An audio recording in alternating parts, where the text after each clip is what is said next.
oduu ammi arra oduuleen ajaa'ibsiisaadha akkuma dhiyeenya kanaati dura oduu biyya keessatti isin eegalla dhukkubni haaree ogeessi yookaan ministeerri fayyaa kaleessa yookaan edda beeksise irraa of eegaa jechuudhaan kan maqaan isaa hin beekamnee fi gosa hin qabne as ba'uun uummata keessa seenee jira jechuudhaan gabaafamee jira. Kanaanis namoonni miidhame argamu jechuudha. Ministeerri fayyaa kun ibsuudhaan uummanni Itiyoo irraa of eegaa hafuuraanis ni dabra dhugaatii wannaatiin ni dabra hancufaanis ni dabra jechuudhaan akka jechuudha of eeggannoo godhan beeksanii jiran. Kanaaf uummanni Itiyoo garabbi eegu malee uummanni keenya suni akkaataan itti isaa wal keessa bobbaanee nama sodaachisa. Hundaafuu rabbi nagaa haa godhu jenna. Kanatti aansuudhaan imbaasiin USAID guyyaa irraanta Finfinneetti argamu jechuudha. Kan Finfinnee guyyaa irraantana Dirredhawaa daawwachuudhaan hedduu Dirredhawaan gaa magaalaa seena qabeettii fi daldala guddaa Itiyoo kan jechuudha yeroo jalqabaatii fi seenaa guddaa qabu jechuudhaanis kaayee hangammaan tanaachitti argamaa jechuudha. Kun bareedaadha. Kana mee gidduudhaan subscribe godhaa gaa galatoomaan isiniin jaa. Itiyoon guyyaa arraantanaa guyyaa jechuudha biyyoolessonnaa jechuudhaan kabajaa jirti. Akkan daganne ammoo dhimmiti ulaa galaanaa dhimma Itiyoo fi Ugaandaa faadhaaf Burkina Faso dabalatee Burkina Fasoon Morocco irraa harkattee jirti. Ugaandaa fi Itiyoo faadhaaf akka gaariitti jechuudha lubbuu taatee jirti. Kanatti aansuudhaan ammas jechuudha mootummaan Eertiraa wal dhabdeen ba Afrikaa tumtannuuf Itiyoo jidduutti deemaa jirtu waan karaa ammaachaa deemu jirtu nu jidduu seenaa jechuudhaan gara jechuudha mootummoota gamtoomanitti dhaamsa dabarfate ergatee jira. Kaagaa jechuudha karaa hundaanuu dhiibbaa godhaa jira. Akkamitti ulaa galaanaa Itiyoon harkattiif jechuudha taphachaa jiru. Gara biyyoota arabaa kanaanis durataa liigii arabaa kan ta'e Masrii jechuudha diina Itiyoo kan ta'e kana gara arabootatti erguudhaan akkasuma gara biyyoota gamtoomanii mootummoota gamtoomanittis nadhaqqabaa jechaa jira. Mootummaan jechuudha abbaa irree yookaan jechuudha gabroonfataan nama tokko bichaa waggaa 33 ol bulchaa jiru. Siyaasa afaan carqii sababa isaatiin jechuudha waraanaatiin namoonni 57,000 ol qe'ee isaan irraa buqqa'uudhaan Itiyoo keessatti argamuudhaanis gabaafamee jira. Gaa jechuudha uummanni Eertiraa baay'inaan Itiyoo keessatti argamaa jechuudha.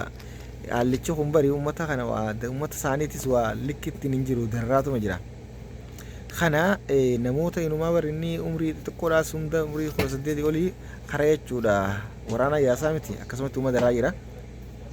Kanaafi ammas dhimmitii Afrikaa tunii gara jechuudha keessatti warri biyyoonni ulaa galaanaa hin qabne amma dhiibbaa kaasee jira. Erga Abiy faana hordofee jechuudha mootummaa Ugaandaa kaleessa mootummaan Keeniyaa yoo jechuudha ulaa galaanaa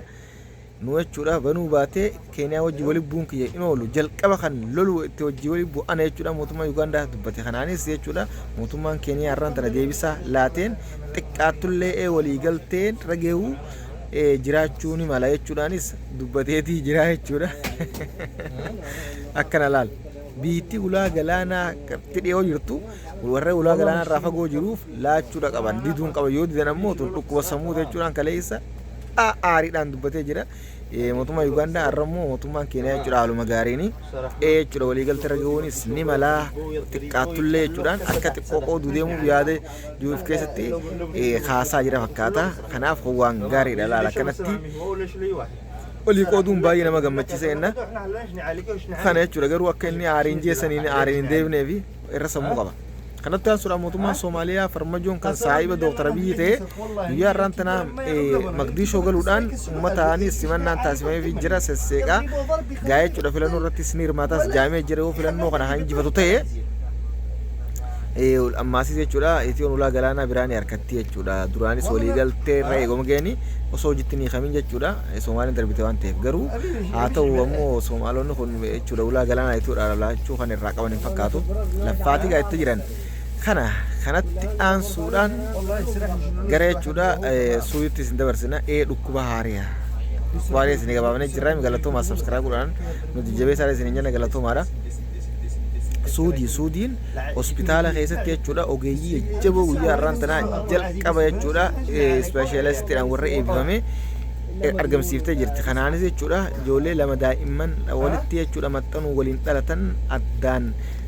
baqaisuudhaan jechuudha adda baasanii jiran kun yeroo jalqabaatiif akka suuditti jechuudha ogeeyyii fayyaa jabduu warra baqaisanii yaalan jechuudhaanis jechuudha miidiyaaleen gabaasaa jira argattee jechuudhaan kana booda jechuudha ogeeyyooti akkanaa jechuudha hojiilee akkanaa eegallee jira waan ta'eef gara hundaanuu jechuudha yaaliin biyyoota alatti yaalamu ni xiqqaataa jechuudha humna isaanii ol yoo taate malee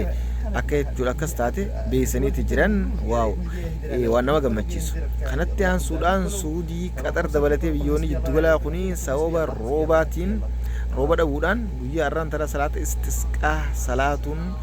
akkasuma salaata rooba nagaa nuuroobii kan nama miine kan jechuun nu gammachiisu jechuudhaan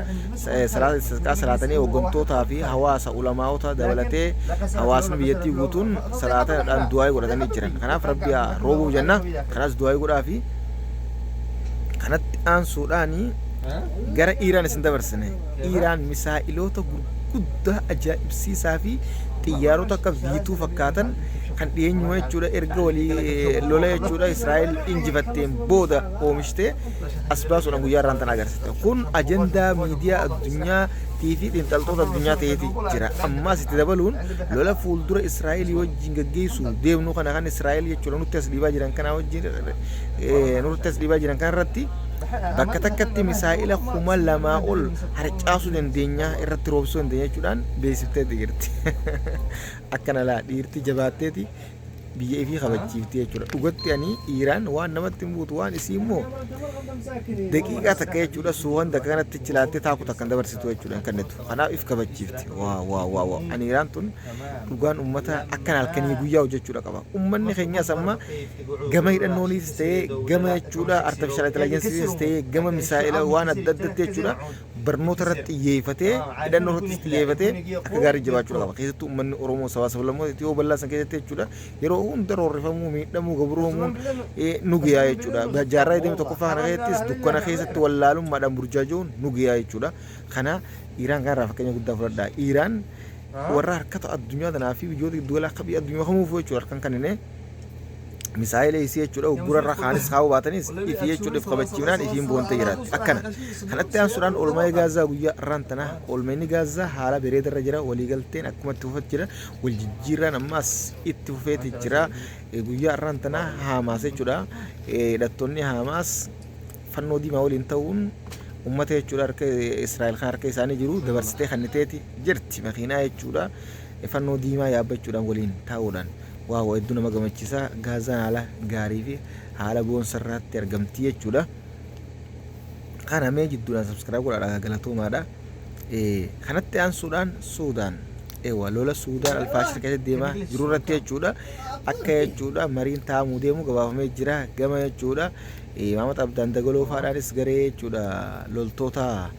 mootummaa jechuudha yookaan Abdul Fattah al-Buraanii wajjin jechuudha gaggeeffamuu irratti jechuudha akka waamicha dhiyeessaniif warri jechuudha biyyoonni gamtoomanii waamicha dhiyeessaniif jiran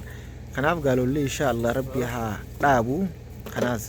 du'aa moodhaaf jenna hundaafuu jechuudha tanne jechuudha Suudaan tunis hedduu nama naasifti dhugatti jechuudha haalli isaan keessa jiranii haala kan qalbii nama cabsu Suudaan gaa biyya jechuudha kan albuudaa fi jechuudha akkuma isin gabaasaa ture waa hedduu qabdu ammoo sababa wal dhabdeetiin akkana taate kanatti aansuudhaan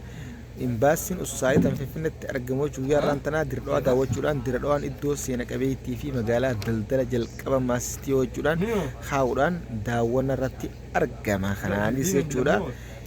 haala gaarii fi jechuudha kaantibaas kan cimee hojjechuu qabaa haala gaariirra jirte jechuudhaan dubbateeti jira kanatti aansuudhaan lola Raashiyaa fi Yukureen guyyaa irraan tanaa Raashiyaa irratti misaa'ila roobsaa oolte haa ta'u garuu Raashiyaanis deebisaa fi jirti jechuudha Raashiyaan biyyoota gidduu galeessaa biyyoota Awurooppaa kana guutuu ciisa qottee jirti kanatti aansuudhaan ammaas Kaamboodiyaa fi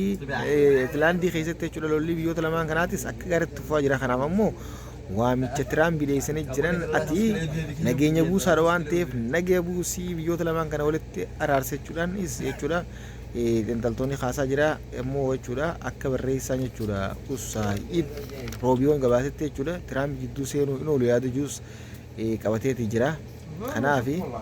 biyyoota lola addunyaa kanarra jechuudha deemaa jiru hundaa'u rabbi nagee haa godhu biyya teenyas rabbi nagee haa godhu nageenyi waa hunda dursaa nageenyi waa hunda caalaa kanaaf jechuudha yeroon ammaa gaa yeroo filannoon biyyoota adda addaa keessatti gaggeeffamaa jirudha. Kun cuunfaa oduu guyyaa har'aan tanaati. Oduu har'aa qaban kana fakkaata kan biraatti nan godhe deemtu share godhaan facaasaan kan sibiiloo oduu amneeti. Nu dabalamaa maatii keenya ta'a galatoomaa subscribe godhaadha. Angeeroo hundaan isin biraan ga'e oduulee dhugaa qofatan qabatamaa jechuudha tan takka jechuudha wannan taane na hordofaadha. Assalaamu alaikum warahmatullaahi wabarakaatu. Jabaadha.